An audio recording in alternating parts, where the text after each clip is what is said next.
Meus prezados irmãos e irmãs, a paz em Cristo e o amor de nossa Mãe Santíssima, Nossa Senhora do Preciosíssimo Sangue, paz e alegria no Senhor. Eu hoje queria conversar com vocês e quero falar com o fundador de uma comunidade para leigos, de uma comunidade de vida consagrada para rapazes, sobre o carisma de Santa Teresinha do Menino Jesus e da Santa Madre Maria das Maravilhas de Jesus. Meus irmãos, minhas irmãs, uma coisa que nós devemos ter muito cuidado se chama estruturas de fé. E o que são estruturas de fé? São conceitos, são esquemas, uns permanentes, outros provisórios, outros equivocados, outros ultrapassados para o momento atual. A nossa espiritualidade, ela é carmelitana, da antiga observância, muito embora nossas duas baluartes sejam carmelitas descalças. O Carmelo tem um esquema de vida espiritual, o Carmelo tem um conceito de contemplação e por isso mesmo um conceito de Deus. O Carmelo tem um jeito de ser na igreja, senão ele não teria identidade. Todas as ordens têm. Agora, quando nós nos focamos no conceito de Deus, de contemplação, de união com Deus, de oração, de vida com Deus, é preciso não se apegar às estruturas que nós podemos chamar, numa linguagem de hoje, plataformas teológicas. Porque quando eu me prendo a uma estrutura, eu não posso deixar que o Espírito sopre onde quer, como diz o Evangelho. Eu não posso deixar que Deus seja Deus em mim. E o que é se prender a uma estrutura? É ter um único modo de ser e pensar, de ser e agir, de ser e rezar. Um único conceito de Deus, um único conceito de oração. E nesse aspecto, essa uniformidade gera o pecado da rotina, o pecado da mesmice. Quando eu estive na Europa, nós visitamos uma abadia de uma ordem religiosa, que eu não vou dizer qual seja, mas estava escrito em francês no portal da entrada da clausura: aqui o hoje é como ontem e o amanhã como hoje. No que tem de verdadeiro, no que tem de benéfico, no que tem de engrandecedor, é maravilhoso, né? Então quer dizer que a paz, a harmonia, o amor, a caridade mútua, recíproca entre as irmãs e sua abadesa, entre a abadesa e suas irmãs, tudo bem. Mas se esta frase, aqui o hoje é como ontem e o amanhã como hoje, significa nós estamos mergulhadas na rotina, então tanto vão entrar moças como sairão, e até professas de votos solenes. Quando nós nos apegamos a uma estrutura, e somente ela, nós procuramos nos adequar. Porém, existem estruturas que não adequam determinados tipos de personalidade e caráter. Por exemplo, nem todo mundo se adequa à renovação carismática. Nem todo mundo tem, digamos assim, condições de se adequar ao movimento focolares. Tem temperamentos, tipos de personalidade que não se adequam ao catecumenato. E por isso mesmo também tem personalidades que não se adaptam ao Carmelo, aos beneditinos, aos camaldulenses. Tem personalidades que não coadunam, né? Que não conseguem viver a espiritualidade da cartucha. O que fazer então? Justamente procurar aquela vivência que tem a ver comigo, que se adequa. Muitas vezes as pessoas dizem: mas eu convido tanto minha irmã para o grupo de oração que eu faço parte, para a comunidade carismática da qual eu sou consagrada, na qual eu sou consagrada, eu tento levar tantos meus parentes. como se aquele grupo carismático, como se aquela comunidade fosse uma única forma de ser católico. E aí vira o quê? Uma espécie de mentalidade protestante, né? A salvação só está aqui. Quando eu vejo na internet os nossos irmãos evangélicos falando, nós, a igreja, devemos nos levantar, nós, a igreja, devemos fazer isso, a igreja de Cristo, e eu geralmente entro em contato e pergunto, que igreja vocês estão falando? De que igreja vocês estão falando? Que vocês são centenas.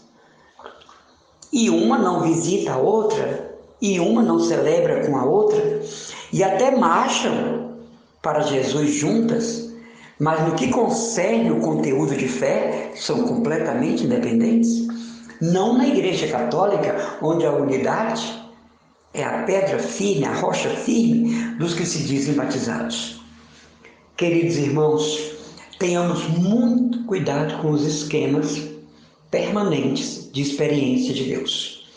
Tenhamos muito cuidado com aquelas plataformas teológicas que não abrem espaço para o diálogo com outras formas de rezar, de contemplar, de servir, de louvar, de adorar, de ser igreja.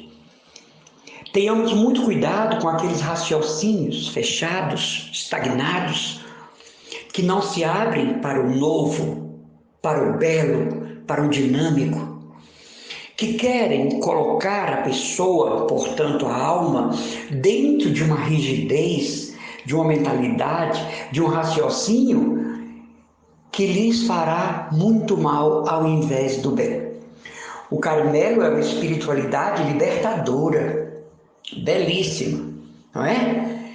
Mas para quem para ela foi chamada?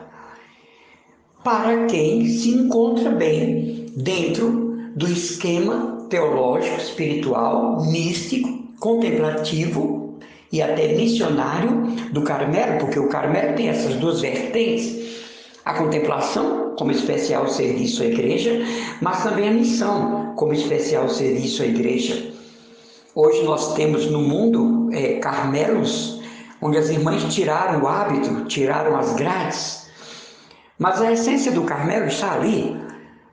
As regras e as constituições, digamos assim, continuam, independente de não terem mais grades, não terem mais o hábito religioso. Para dizer que o Carmelo, naquilo que deve manter como tradição multissecular, também está aberto ao novo, a escutar o Espírito que fala na igreja. A nossa fé, ela é possível por meio da igreja. Você crê em Deus, em Cristo, no Espírito Santo, e eu, por meio de quem? Da igreja. Esta fé isolada, esta fé pessoal, corre o risco de ser um devaneio, de ser uma ilusão. Você conhece pessoas que dizem, eu sou católica sozinha, eu sou cristão na minha casa. Dificilmente essas pessoas terão o sentido pleno do catolicismo, do cristianismo, por não terem a experiência comunitária da fé. A adesão à igreja que, como pastora, nos leva. O magistério que, como pastor, nos guia. Então, a experiência de Cristo eu tenho através da igreja, por meio da sagrada liturgia, dos sacramentos, da doutrina. Mas os esquemas permanentes podem atrofiar a alma. Hoje eu quero dizer a você, tenha cuidado com esquemas permanentes do tipo, somente assim você louva, somente desta forma você adora, somente dessa maneira você serve a Deus. E quem não está dentro dos nossos esquemas, nosso irmão não é, nossa irmã não é. E o que é pior, vira até inimigo, né? Daquela comunidade, daquele carisma, daquele instituto, daquela ordem religiosa, daquela paróquia. É muito triste, não é? Os esquemas e plataformas teológicas que desunem, que provocam afastamento e julgamento. Sabemos que, por mais que nos embrenhemos no carisma de nossas comunidades, vai conosco a nossa natureza humana. Não é porque se colocou um hábito, se fez votos, inclusive votos solenes, não é porque se ordenou que nós deixamos a nossa natureza humana de fora. Ela vai conosco. E tem dias que a nossa natureza está querendo mandar mais do que os desafios de fé, os desafios do chamado, a proposição da consagração e dos votos. Tem dia que a nossa natureza quer mandar na caridade, e eu só sou caridoso com quem eu quero, eu só sou caridosa com quem eu quero, eu só ajo de amor, né? Outro dia me dizia uma religiosa que ela é boa com quem ela quer, porque São Paulo diz que Deus usa de misericórdia com quem quer. Então, para essa irmã, Deus faz acepção de pessoas. E a palavra diz que Deus não faz acepção de pessoas. Quando São Paulo diz que Deus usa de misericórdia com quem quer, ele está dizendo que ninguém determina o alcance da misericórdia. Ninguém pode determinar a porcentagem, digamos assim, a quantidade do amor de Deus derramado em uma vida. Não é que Deus escolheu pessoas para ser misericordioso. Então essa religiosa me dizia, eu sou como Deus, eu amo quem eu quero. E eu falava, irmã, então qual o sentido, né, da sua consagração, da sua oferta, do seu fiat, do seu faças, da sua oblação? A senhora é boa com quem quer, religiosa com quem quer, então também a senhora cumpre os seus votos com quem quer, não é? E ela ficou enraivecida comigo, porque traduziu de uma maneira pessoal a livre interpretação, como protestante, como evangélica, do que São Paulo diz em Romano, Deus usa de misericórdia com quem quer. Sabe o que é isso, irmãos? Um esquema doutrinal, uma plataforma teológica, um conteúdo exaurido, desconstituído, não é? E que deprime e mata, ou seja, eu vou passar a minha vida pensando assim, eu vou passar a minha vida pensando isso de determinada pessoa, eu vou passar a minha vida rezando dessa forma, já estou aqui, vou morrer aqui. Poderá ouvir de Jesus no julgamento pessoal, afastai-vos de mim, eu nunca vos conheci. Então a autenticidade, a objetividade, né, não descarta a fidelidade, mas essa fidelidade não pode ser produto de um esquema, de uma plataforma teológica, de uma estrutura de fé que me torna uma pessoa estática, inábil para a vida comunitária, fossilizada, deteriorada na fé e assim mesmo um contra-testemunho para quem me conhece e conhece a igreja. Nós cristãos somos como que vitrais da Igreja Católica. Uns são vitrais quebrados, outros são vitrais reluzentes. Então hoje eu queria deixar para nossa reflexão isso, né? Será que eu estou sendo vítima de um esquema teológico, de uma estrutura única, de um conceito deformador e deformante da experiência de Deus? A gente vê tanta comunidade falando de Jesus misericordioso, mas quando acaba a celebração, as atitudes são de ofensa, perseguição e de ódio. A gente vê tanta gente pregando sobre a espiritualidade de Santa Faustina Kowalska, mas a vivência daquilo é zero. A gente não sabe como é que o palco não quebra, né? O palanque não quebra e a pessoa cai de tanta hipocrisia. Quando eu desço de uma pregação dessa, até a maneira de agradecer a quem me dá a mão, a quem me serve um copo d'água, a quem vem a meu encontro, deve expressar o que eu preguei, deve expressar o que eu falei. Então, meus irmãos, minhas irmãs, vamos raciocinar se os nossos esquemas de fé, as nossas estruturas de fé não estão impedindo a vivência do Evangelho. Porque, como eu acabei de dizer, sou fundador de duas comunidades, uma para leigos, outra para consagrados, Espiritualidade do Carmelo, da antiga observância. A nossa Santa Madre, Maravilha de Jesus, uma vez as irmãs estavam reunidas e era um encontro de várias irmãs, de vários carmelos. E uma irmã puxou na recreação a seguinte brincadeira: se eu não fosse carmelita, o que eu seria? Então, ao redor da madre, né, dos Carmelos, por ela fundada, começaram. Uma irmã dizia: se eu não fosse carmelita, eu seria salesiana. E as outras riam muito e aplaudiam: se eu não fosse carmelita, eu seria visitandina. E assim foi, né? Todas elas. Se eu não fosse carmelita, eu seria dominicana. Pois bem, se eu não fosse carmelita, eu seria agostiniana. E quando chegou na madre, nossa Santa Madre, Maria das Maravilhas de Jesus, conhecida na igreja como Santa Maravilha de Jesus, e a Senhora Nossa Madre, se não fosse carmelita, o que seria? E a história conta que ela estava costurando os escapulários, de cabeça baixa, de olhos baixos. Ela disse: eu, se 1000 vezes nascesse, 1000 vezes seria carmelita.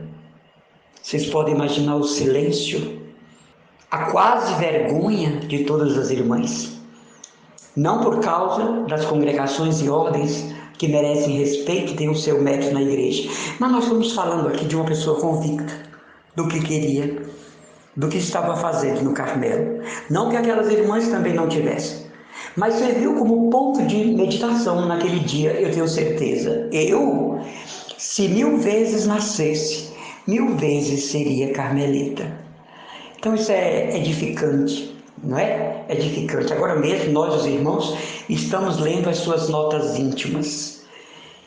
E como nossa madre, muito embora a idade que já tinha quando escrevia essas coisas, tinha um espírito jovem, aberto, dinâmico, nas suas notas espirituais, geralmente pós-comunhão, e que ia além da letra, da regra, da letra da Constituição, da letra do papel de exação. Nossa Madre via adiante aquilo que Teresa d'Ávila e São João da Cruz tinham prescrito para o Carmelo Descalço. Mulher livre e que, na soberania do chamado, sabia viver no aqui e agora a dimensão carmelitana. Morta em 74, pós-Concílio Vaticano II, conseguiu que os seus Carmelos, hoje instituídos em federações, se mantivessem fiéis ao espírito de Teresa de Ávila e São João da Cruz. Santa Maravilha de Jesus, filha fiel de Teresa d'Ávila e São João da Cruz, se manteve firme no ideal de carmelita descalça, mas sem objetivar algum ponto que transformasse a liberdade interior. Fica para nossa reflexão hoje. Você e eu estamos escravos de uma plataforma teológica excludente, manipuladora, asfixiante, que não nos deixa ver o novo, o belo, o edificante, o santo nos outros. Eu já falei aqui e repito: quando uma pessoa fala mal de você, é porque ela faz isso para não ter que admitir as maldades que fez contra você. Então fica tranquilo, como dizem os jovens, relaxa, não é? Eu estive em um dia do Aleluia e fiquei muito feliz, um número imenso de jovens que me reconheceram e vieram falar, e muitos diziam: irmão, nós tínhamos recebido notícias que o senhor tinha morrido, inclusive notícias dadas por padres e religiosos, que o senhor tinha falecido na pandemia. E eu disse, brincando com eles, né? Eu só vou na última Topic. E eu via naqueles jovens, nesse festival Aleluia, da comunidade Shalom, uma alegria esfuziante. E há alguns que eu pude me demorar em conversa, e eu digo: olha, que seja o primeiro de muitos. E que os muitos que você já participou produzam frutos para a igreja. Toda essa euforia, toda essa alegria santa produza frutos para a igreja. Então, caríssimos irmãos, a espiritualidade que vale é essa, que me torna livre, aberto, no dinamismo espiritual que contagia, que me faz referência de Deus. E quando uma pessoa me enxerga, ela vem falar comigo por me ver como um vitral da Santa Igreja. Não há nada disso de orgulho, jactância, soberba, mas é muito bom ser representante de Deus, como você. É muito bom ser ilustração viva do Evangelho, como você. E é muito bom ser propaganda fidei, como você. Mas cuidado com os esquemas fixos, tem matado muitas almas, asfixiado muitas almas. Um abraço e as orações do seu irmão Emanuel Maria, consagrado da comunidade católica mariana Christus Dominus.